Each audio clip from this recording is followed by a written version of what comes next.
Well, that might have been one of the best steam stars I've ever caught from a heat pump. That was better than the steam star I got of this one last year by a million.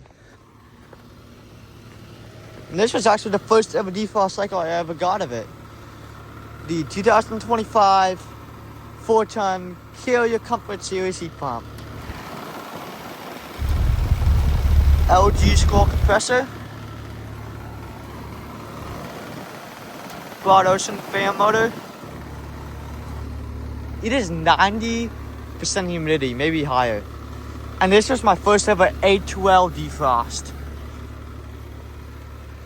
I'm sorry, Riley, but I think this was probably better than that pain that you got back in October. Like, that was massive.